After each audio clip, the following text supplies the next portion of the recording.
నిన్న ఒక పేపర్లో కథనం వచ్చింది మన నమస్తే తెలంగాణలో. ఇది రేవంత్ రెడ్డి గారి బెనామీ కంపెనీ అని చెప్పి గంభీరమైన ఆరోపణలు కూడా చేసిండ్రు. ఆరోపణలు చేసిన వాళ్ళు ఎవరో కాదు, BRS working president Kalvakuntla Taraka Ramarao గారు చేసిండ్రు. కల్వకుంట్ల తారక రామారావు గారు మాట్లాడిన మాటలలో గంభీరమైన ఆరోపణలు ఏమేమి ఉన్నాయంటే ఫైనాన్షియల్ ఇంప్రోపరైటీ కనబడుతున్నది, కాన్ఫ్లిక్ట్ ఆఫ్ ఇంట్రెస్ట్ కనబడుతున్నది, పబ్లిక్ ఫండ్ని డైవర్షన్ చేసిండ్రు అని చెప్పి గంభీరమైన చేసిండు. దాని తర్వాత ఇదంతా చేసి సిట్టు విచారణ అని చెప్పి ఈ పెద్ద స్కామ్ని కప్పిపుచ్చే ప్రయత్నం చేస్తున్నాడు, ఫోన్ ట్యాపింగ్ అని మాట్లాడుతున్నాడు అని చెప్పి కల్వకుంట్ల తారక రామారావు గారు మాట్లాడారు.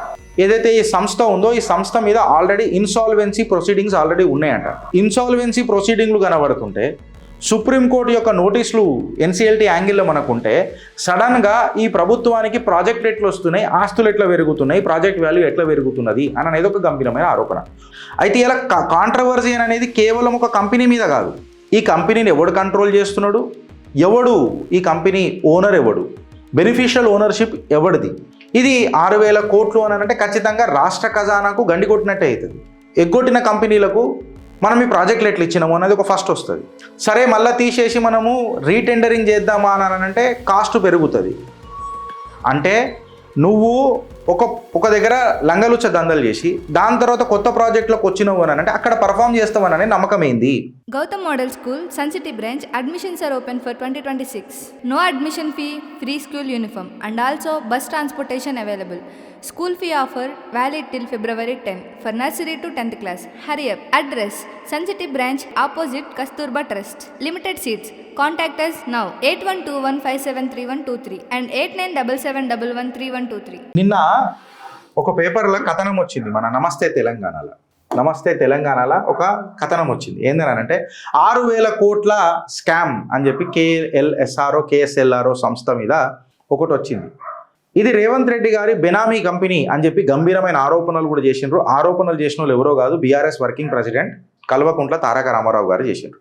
ఈ మొత్తం చూస్తే 6,000 కోట్ల స్కామ్ అని చెప్పారు. నేను నిన్న ఏమన్నా, నేను చదివిన తర్వాత మాట్లాడతా, దానికంటే ముందు నేను మాట్లాడాను అన్న. అయితే మొన్న కేటీఆర్ గారు ఒక ప్రెస్ మీట్ పెట్టి పదే ఒక మాట ఏమని చెప్పిండంటే 6,000 కోట్ల స్కామ్ అయింది, కాంట్రాక్టర్లకు ఇచ్చిండ్రు, 6 కాంట్రాక్టర్లు ఇచ్చిండ్రు, ఆ 6 కాంట్రాక్టర్లు ఫలానా లీడర్ బెనామీలు అని చెప్పి కేఎల్ఎస్ఆర్ సంస్థ మీద గంభీరమైన ఆరోపణలు చేసిండ్రు. కేఎల్ఎస్ఆర్ అనేది ఒక ప్రైవేట్ కాంట్రాక్టింగ్ ఇన్ఫ్రాస్ట్రక్చర్ కంపెనీ అనంట. జనరల్గా ఇది గవర్నమెంట్ వర్కులు ఏవైతే roads, irrigation, Amrit, JJM, school బిల్డింగ్లు ఏవైతే ఉంటాయి కదా, ప్రభుత్వ పనులు ఇవి చేస్తుంటుందంట. అయితే ఆరోపణలు అనేది కేవలం అడ్మినిస్ట్రేటివ్ ల్యాబ్స్ మీదనే మాట్లాడతలేరు. ఇక్కడ 2-3 ఆరోపణలు ఉన్నాయి. ఏమేమి ఉన్నాయనంటే ఇంటెన్షనల్ ఫెసిలిటేషన్ ఒకటి కనపడుతున్నది, ఇన్సాల్వెన్సీ స్టేటస్ కూడా ఒకటి కనబడుతున్నది. అంటే కల్వకుంట్ల తారక రామారావు గారు మాట్లాడిన మాటలలో గంభీరమైన ఆరోపణలు ఏమేమి ఉన్నాయంటే ఫైనాన్షియల్ ఇంప్రోపరైటీ కనబడుతున్నది, కాన్ఫ్లిక్ట్ ఆఫ్ ఇంట్రెస్ట్ కనబడుతున్నది, పబ్లిక్ ఫండ్ని డైవర్షన్ చేసిండ్రు అని చెప్పి గంభీరమైన చేసిండు. దాని తర్వాత ఇదంతా చేసి సిట్టు విచారణ అని చెప్పి ఈ పెద్ద స్కామ్ని కప్పిపుచ్చే ప్రయత్నం చేస్తున్నాడు, ఫోన్ ట్యాపింగ్ అని మాట్లాడుతున్నాడు అని చెప్పి కల్వకుంట్ల తారక రామారావు గారు మాట్లాడారు. అయితే తెలుగు పేపర్ నమస్తే తెలంగాణలో వచ్చిన కథనం తీసుకొని చూస్తే ఏదైతే ఈ సంస్థ ఉందో ఈ సంస్థ మీద ఆల్రెడీ ఇన్సాల్వెన్సీ ప్రొసీడింగ్స్ ఆల్రెడీ ఉన్నాయంట. అంటే దోకా చేసిన కథలు ఇవన్నీ నడుస్తున్నాయట. సుప్రీంకోర్టు నోటీసులు కూడా వచ్చినాయట, ఎన్సీఎల్టీ యాంగిల్లో కూడా కనబడుతున్నాయట. మళ్ళీ సడన్గా ఇన్సాల్వెన్సీ ప్రొసీడింగ్లు కనబడుతుంటే సుప్రీంకోర్టు యొక్క నోటీసులు ఎన్సీఎల్టీ యాంగిల్లో మనకుంటే సడన్గా ఈ ప్రభుత్వానికి ప్రాజెక్ట్ ఎట్లు వస్తున్నాయి, ఆస్తులు ఎట్లా పెరుగుతున్నాయి, ప్రాజెక్ట్ వాల్యూ ఎట్లా పెరుగుతున్నది అని అనేది ఒక గంభీరమైన ఆరోపణ. హోప్ మీకు ఇప్పుడు ఒక క్రక్స్ అర్థమైందని నేను అనుకుంటున్నాను. అయితే ఇలా కాంట్రవర్సీ అనేది కేవలం ఒక కంపెనీ మీద కాదు. ఈ కంపెనీని ఎవడు కంట్రోల్ చేస్తున్నాడు, ఎవడు ఈ కంపెనీ ఓనర్, ఎవడు బెనిఫిషియల్ ఓనర్షిప్ ఎవడిది, అసలు నిజంగానే ఇన్సాల్వెన్సీ ప్రొసీడింగ్స్ వచ్చినాయా, వస్తే మళ్ళీ పబ్లిక్ కాంట్రాక్ట్లకు ఈ కంపెనీ ఎట్లా ఎలిజిబుల్ అయింది అని అనేది ఒక పెద్ద క్వశ్చన్. ఇది 6,000 కోట్లు అని అంటే ఖచ్చితంగా రాష్ట్ర ఖజానాకు గండి కొట్టినట్టే అవుతుంది. ఎట్లా అవుతుంది అని అంటే మళ్ళీ ఫర్మ్ ఏమన్నా ఇట్లాంటి అసలు ఫస్ట్ ఆఫ్ ఆల్ ఎందుకు వచ్చింది, ఎగ్గొట్టిన కంపెనీలకు మనం ఈ ప్రాజెక్టులు ఎట్లా ఇచ్చినాము అనేది ఒక ఫస్ట్ వస్తుంది. సరే మళ్ళీ తీసేసి మనము రీటెండరింగ్ చేద్దామా అని అంటే కాస్ట్ పెరుగుతుంది. నువ్వు ప్రాజెక్టానికి క్యాన్సిల్ చేసినావు అనుకో, కాంట్రాక్టర్ మళ్ళీ కోర్టుకు పోతాడు, కంపెన్సేషన్ అడుగుతాడు, టర్మినేషన్ డిస్ప్యూట్లు అయితే మళ్ళీ అది రాష్ట్ర ఖజానాకే ఎఫెక్ట్ పడుతుంది. ఈ ప్రాజెక్టు మీద రాష్ట్ర ప్రభుత్వం లోన్లు తీసుకొని ఉంటుంది ఖచ్చితంగా, ఎందుకంటే పైసలు అయితే లేవు తెలంగాణలో, లోన్లు తీసుకుంటుంది కాబట్టి ఖచ్చితంగా దీనికి ఇంట్రెస్ట్ ఎవడి మీద పడుతుంది అని అంటే నా మీదనే పడుతుంది. మళ్ళీ దీనికి ఎవడు ఆన్సర్ చెప్తాడు అని అనేది ఒక పెద్ద క్వశ్చన్. మళ్ళీ ఫండ్స్ డైవర్ట్ అవుతున్నాయి అని అంటే ఎవరికి డైవర్ట్ అయినాయి, ఎట్లా డైవర్ట్ అయినాయి అంటే ఇక్కడ నుంచి డైవర్ట్ అయ్యి వేరే దగ్గరికి పోతున్నాయి అని అంటే ఏవైతే సంక్షేమ పథకాలు ఉంటాయో, ఏవైతే సంక్షేమ పథకాలు చేయాలనో అబ్సల్యూట్గా అవి డైవర్ట్ అవుతున్నట్టే కదా అన్న ఒక గంభీరమైన ఆరోపణ వస్తుంది. రాష్ట్ర ఖజానాకు గండి కొట్టినట్టు అవుతుంది. అయితే కంప్లీట్గా ఈ పంచాయతీ ఎప్పటి నుంచి నడిచింది అని చెప్పి కంప్లీట్గా చిత్రగుప్త చిట్టా తీసి చూస్తే 2018 నుంచి నడిచింది. 2018లో ఏమైందనంటే దీని మీద ఐటీ రేడ్లు ఇంకా ఎన్ఫోర్స్మెంట్ రేడ్లు జరిగినాయి. ఎవరెవరి మీద అనంటే సంస్థ యొక్క రిలేటివ్ల మీద, దానికి కనెక్టెడ్ ఉన్న సిస్టర్ కన్సర్న్ ఫర్మ్స్ మీద రేడ్ జరిగింది. అయితే లీగల్ లెన్స్లో క్వశ్చన్ ఏం రేజ్ అవుతుంది అని అంటే పేపర్లలో వచ్చిన కథనాల ప్రకారము మళ్ళా రేడ్లు జరిగితే ప్రొసీడ్స్ ఆఫ్ క్రైమ్ ఎందుకు రికార్డ్ చేయలే, ఎఫ్ఐఆర్లు ఈసీఐఆర్లు ఎందుకు ఇంకా కంటిన్యూ అవుతలేవు అంటే పెడతలేరు అని. ఇదే సేమ్ క్వశ్చన్ కరీంనగర్ గ్రనైట్ మీద కూడా ఉంటుంది. రేడ్ జరిగింది, 1,06,00,000 రూపాయల ఫైన్ వేసిరు కరీంనగర్ గ్రనైట్ స్కామ్లా. బట్ ఇప్పటి వరకు కూడా ఎన్ఫోర్స్మెంట్ డైరెక్టరేట్ ఈసీఐఆర్ ఎందుకు పెట్టలే అన్న క్వశ్చన్ వస్తుంది. ఇది కూడా అదే క్వశ్చన్ అని అడిగిరు. అయితే ఇక్కడ ఏమైపోయిందనంటే ఏవైతే పబ్లిక్ కాంట్రాక్ట్కి రావాల్సిన ఫండ్స్ ఏవైతే ఉంటాయి చూడు అవన్నీ డైవర్ట్ అయిపోతున్నాయి అనేది ఒక రిస్క్ కనబడుతున్నది మనకు. ఇది రాష్ట్ర ఖజానాకు ఖచ్చితంగా మనకు ఎఫెక్ట్ పడుతుంది. అంటే ఇది ఒక రెడ్ ఫ్లాగే కదా, నీకు రేడ్లా ఈసీఆర్ అయితే లేదు, మళ్ళీ ఏమైనా క్రైమ్ కనబడుతుందా, మళ్ళీ రిస్క్ అనేది అనవసరంగా ఇక్కడ ప్రాజెక్ట్ దొరికితే ఆడ కూడా డిఫాల్ట్ అవుతుంది కదా అని ఒక భయం. జూలై 2023కి ఏమైందనంటే ఎన్సీఎల్టీ అప్రోచ్ వచ్చిందట, ఇన్సాల్వెన్సీ పిటిషన్స్ ఫైల్ చేసిరట. అంటే సెక్షన్ 141 BC ప్రకారము మొరాటోరియం లిమిట్స్ ట్రాన్సాక్షన్స్ తీసుకుంటే ఫ్రెష్ టెండర్స్ మళ్ళా ఎవరికైతే ఎన్సీఎల్టీ యాంగిల్లా నోటీసులు వచ్చినోడికి ఫ్రెష్ టెండర్లకు పిలవడం అనేది న్యాయబద్ధమేనా అనేది ఒక క్వశ్చన్. అంటే నువ్వు ఒక దగ్గర లంగలుచ్చ దందలు చేసి దాని తర్వాత కొత్త ప్రాజెక్టులకు వచ్చినావు అని అంటే అక్కడ పర్ఫామ్ చేస్తావననే నమ్మకం ఏంది అంటే రాష్ట్ర ప్రభుత్వం దీన్ని డెలిబరేట్గా ఓవర్ రైడ్ చేస్తున్నదా అనేది ఒక గంభీరమైన ఆరోపణ.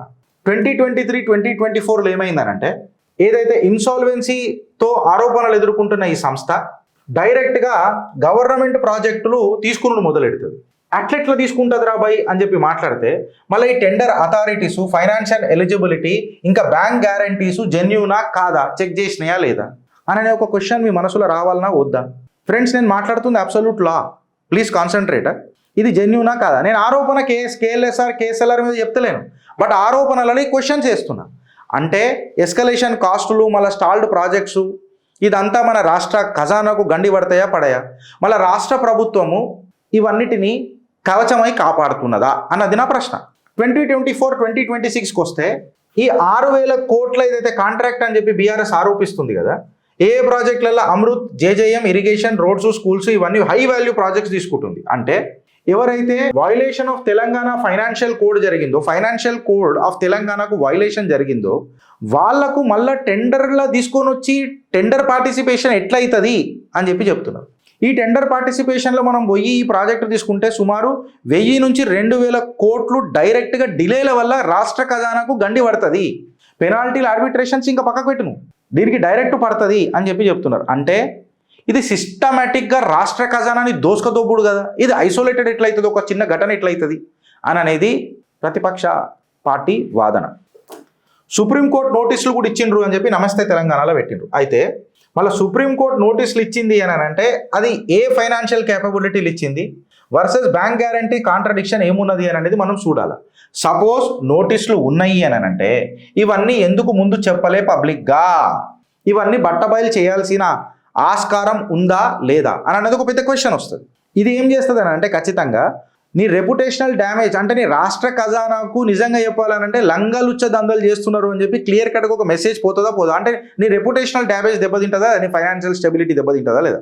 ఇవన్నీ చేయనికనే ఫోన్ ట్యాపింగ్, ఎస్ఐటి అనౌన్స్మెంట్లు చేసి ఇవి డైవర్ట్ చేసి ప్రజలను అంతా అక్కడ పెట్టి ప్రతిపక్షాల కన్నంత అక్కడ పెట్టి వీళ్ళు 6,000 కోట్ల స్కామ్ చేసిండ్రు, అందుకే ఈ టైమింగు ఇది డైవర్జను అని చెప్పి బీఆర్ఎస్ గంభీరమైన ఆరోపణలు చేస్తుంది. అందుకే ఈ డిస్ట్రాక్షను అని చెప్పి చెప్తున్నారు. మళ్ళీ డిస్ట్రాక్షన్లు అయితే డాక్యుమెంటేషన్ లేకుండే ఎస్ఐటీలో.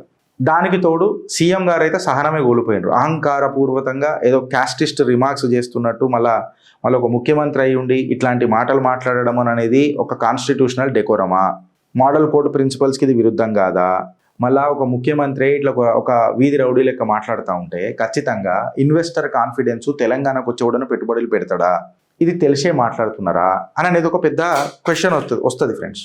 లీగల్ యాంగిల్గా చూసుకొని మాట్లాడితే ఇలా క్లియర్ కట్గా మనకు ఒకటి ఏమర్థమవుతున్నది అని అంటే మళ్ళా కంప్లీట్గా ఈ అలిగేషన్స్కి జ్యుడిషియల్ ఫైండింగ్స్ ఏంది, ఈ insolvency status plus contract award overlap ఏంది, ఈ రికార్డులు అందరూ ఎవరు డెమాన్స్ట్రేట్ చేస్తాడు, మళ్ళీ టెండర్ ఇర్రెగ్యులారిటీ కేసులు ఉంటే, ఫైనాన్షియల్ ఎంక్వైరీలు మిస్ఇంటర్ప్రేట్ అవుతుంటే, మళ్ళీ మల్టీ ఏజెన్సీ ప్రోబులు ఇక్కడ సిబిఐ అంటున్నారు, ఈడీ అంటున్నారు, ఐటీ రేడ్లు అంటున్నారు, ఇవన్నీ అంటున్నారు అని అంటే మళ్ళా కోర్టు ఇచ్చిన తీర్పులు, కోర్టు ఇచ్చిన పంచాయతీలు, నోటీసులు ఇవన్నీ ముంగడ పెట్టకుండా మాట్లాడుతున్నారు అని అంటే ఖచ్చితంగా ఈ ఇష్యూ పెద్దదవుతుందా కాదా, ఇది సిస్టమిక్ ల్యాప్స్ అవుతుందా కాదా, కేవలం పొలిటికల్ అక్యుజేషన్ కంటే ఎక్కువ నిజంగా చెప్పాలనంటే ఒక సిస్టమిక్ ల్యాప్స్ అవుతుందా కాదా, మీరు చెప్పు రిఫరెన్స్. ఇది ఎందుకు మాట్లాడుతున్నానంటే నేను క్లియర్ కట్గా చెప్పాలనంటే మన ఇన్సాల్వెన్సీ బ్యాంక్రప్సీ కోడ్ ఆల్రెడీ ఉన్నది అని చెప్తున్నారు. అప్పుడు ఉన్నప్పుడు ఇది ఆపరేషనల్ రిస్ట్రిక్షన్స్ అనేది ఫేస్ చేస్తుంది కదా.